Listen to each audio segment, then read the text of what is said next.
신우 여러분, 반가워요. 오늘 하루도 잘 보냈나요? 오늘 날씨가 정말 춥네요. 여러분들, 감기 걸리지 않게 항상 따뜻하게 부대 생활했으면 좋겠어요. 오늘도 성경의 길을 통해 하나님의 지혜와 성령님의 은총이 함께 하셔서 오늘도 읽는 이 말씀이 깨달아지는 또 은혜가 있기를 바라요. 자, 그럼 오늘 마태복음 15장에 대한 해설을 시작하도록 할게요. 먼저 1절에서 9절까지를 보면 바리새인과 서기관, 그러니까 종교 지도자들의 이 외식적인 신앙에 대해서 예수님이 말씀하고 계시는 장면이 나와요. 예수님의 제자들이 손을 씻지 않고 음식을 먹어서 장로들의 전통을 어겼다고 이 종교 지도자들은 시비를 걸은 거죠. 그런데 예수님은 참된 정결이 무엇인지를 그들에게 가르쳐 주셨어요.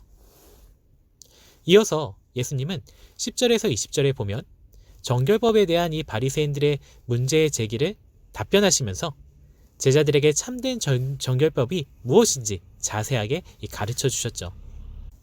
그리고 21절에서 28절까지는 가나안 여인이 등장하는데 이전에 가나안 사람들을 유대인들이 어떻게 치부했는지에 대해서 제가 말씀드린 적이 있었어요.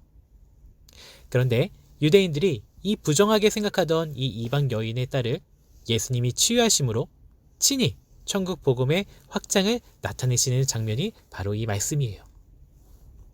마지막으로 29절에서 39절까지는 많은 병자를 고치시고 질병이어로 4,000명을 먹이신 기적을 예수님께서 보여주시는데 이것은 하나님 나라의 복음이 유대인을 넘어 이방인에게까지 확대되고 있음을 보여주는 모습이에요.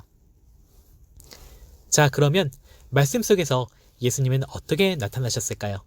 우리 같이 말씀을 보도록 할게요. 먼저 1절에서 9절까지의 이 전체 내용에서 예수님은 방금도 말했지만 인간의 전통이 아니라 하나님의 말씀이 진정한 예배의 기초임을 가르쳐 주시는 거예요.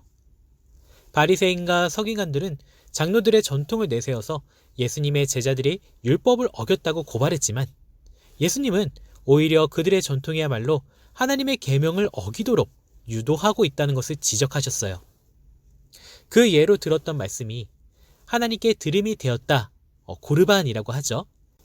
그러니까 이 고르반만 하면 자기들의 소유로 부모님을 공경해야 하는 이 물질적인 의무를 회피할 수 있다고 그들이 만들어 놓은 이 전통을 언급하셨던 거예요. 이것은 명백히 내 부모를 공경하라라고 하는 이 하나님의 계명을 어기는 것이었죠. 이처럼 하나님을 예배하는 자들이 자신들의 전통을 지키느라 하나님의 뜻을 무효화하는 이 경건치 못함에 대해 예수님은 외식하는 자들이라고 하면서 책망하신 거예요. 그래서 우리도 오늘 우리의 신앙생활을 살펴봐야 돼요. 인간의 전통과 관습에 매여 본래 하나님의 뜻이 무엇인지 잊지는 않았는가? 여러분, 사실 교회에서 지키는 여러 가지 이 전통들 중에서도 인간이 만들어 놓은 교리를 지키는 것에 국한되어서 이것이 정말 성경적인가 성경적이지 않은가에 대해서 고민하지 않는 모습이 우리 현대 교회에도 있다라는 것이에요. 오늘도 내게서 입술의 고백보다 이 말씀에 순종하는 삶을 기대하시는 이 하나님 앞에서 신실하게 살아가는 저와 여러분이 되기를 정말 간절히 바라요.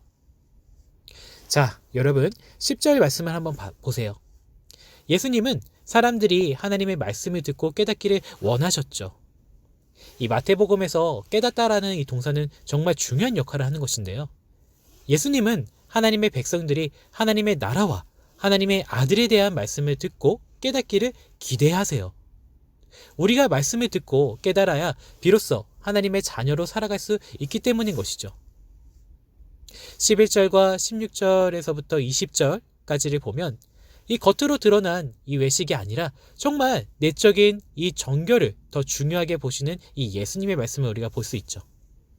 바리새인들은 자기들의 외적으로 정결하기 때문에 하나님께 용납될 것이라고 생각했지만 예수님은 인간의 더러움이 외적인 문제가 아니라 내적인 거라고 지적하신 거예요. 즉, 입으로 들어가는 것이 더러우면 단지 육체에만 영향을 주지만 입에서 나오는 것들이 더러우면 그것은 사람을 더럽히는 죄의 문제다라고 말씀하시는 거죠. 여러분, 오늘 우리의 마음은 어떤가요? 예레미야 17장 9절에 만물보다 거짓되고 심히 부패한 이것이 바로 우리의 마음이라고 했어요. 내 마음이 정결함을 입으려면 하나님의 순결한 말씀을 의지하며 사는 것밖에는 없어요.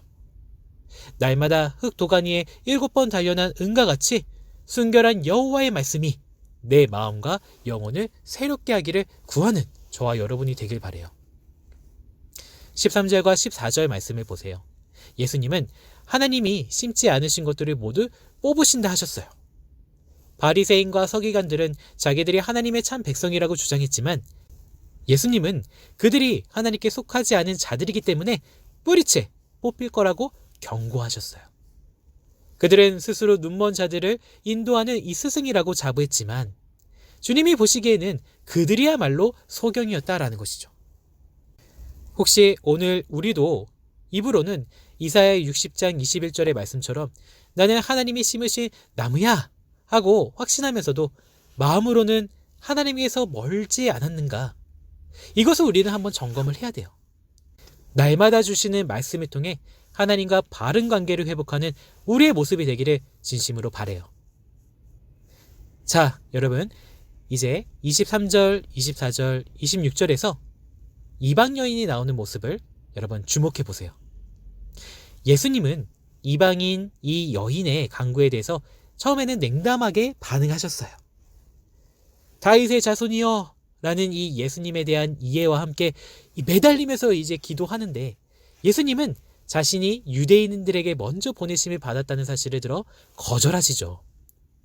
하나님은 우선적으로 이스라엘이 구원을 받고 그들이 복음의 제사장으로서 이방의 나라들을 섬기기를 원하셨기 때문에 예수님이 이렇게 말씀하셨어요. 그런데 예수님도 이러한 하나님의 뜻에 따라 자기 백성을 먼저 회복시키시는 일에 사역을 집중하셨죠. 그러나 이 기도의 최종적인 응답을 볼 때 28절이죠. 네, 예수님의 이 냉담한 거절은 이방 여인의 믿음이 진실한지 시험하시려는 것이었음을 우리가 알 수 있죠. 주님은 때로 우리의 간구가 얼마나 간절하며 진실한지 시험하시려고 응답을 지체하실 때가 있으세요. 28절을 보세요. 예수님은 이방 여인의 믿음을 기뻐하시고 또 그의 간청에 응답하셔서 그의 딸을 고쳐주셨어요.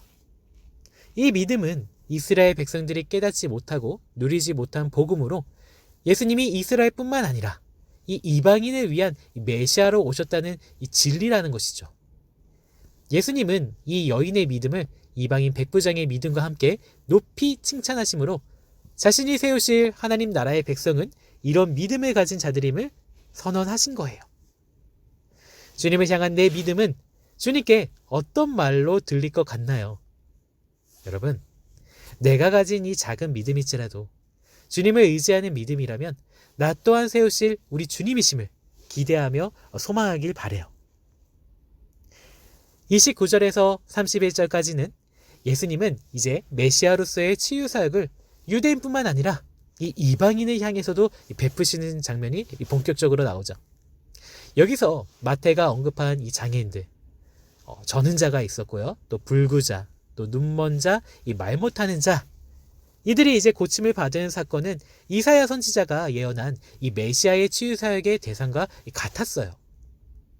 사람들이 예수님의 사역을 보고 이스라엘의 하나님께 영광을 돌린 것을 볼 때 이곳이 이방 지역임을 우리가 알 수 있는 것이죠. 그리고 이방 여자의 딸을 고쳐주신 사건과 함께 이방인들을 고치시는 이 기적을 통해 예수님은 이스라엘만의 구주가 아니라 온 인류의 이 메시아이심을 드러내신 거예요. 여러분 32절을 보세요. 예수님은 자기 양을 불쌍히 여기셔서 그들의 필요를 채워주시는 참 목자이심을 알 수가 있죠. 예수님은 말씀을 듣기 원하여 자신들에게 먹을 것이 떨어진 줄도 모르고 사흘 동안이나 예수님을 따라다닌 이 무리를 굶겨보내지 않겠다고 하셨어요. 여러분, 예수님과 복음을 믿고 따라 나선 길이 우리에겐 피곤과 배고픔만이 있는 것 같죠. 그러나 염려하지 마세요. 우리의 목자이신 이 주님이 다 보고 계세요. 우리가 무엇을 어떻게 먹어야 할지 답을 얻지 못하는 상황에서도 주님은 먹을 것을 준비해 주세요. 떡 7개와 생선 2마리로 4,000명을 넘게 먹이셨죠. 하나님의 나라의 백성에게 허락하신 이 하늘의 떡을 이방인 여자에게도 주신 것처럼 이방인 지역에서도 주님을 따르는 자들에게 하나님의 성찬을 허락하신 거예요. 유대인이나 이방인에게 모두 하나님 나라의 풍성한 잔치를 허락하시고 오늘날 우리까지도 하나님의 백성으로 불러주신 이 은혜를 우리는 늘 항상 감사해야 돼요. 자, 이렇게 오늘 마태복음 15장을 읽어보았어요. 신우 여러분 수고했고요. 오늘 하루도 잘 마무리하고 토요일 편안한 시간을 보내길 바래요. 그럼 우리 주일 예배 때 만나요. 샬롬.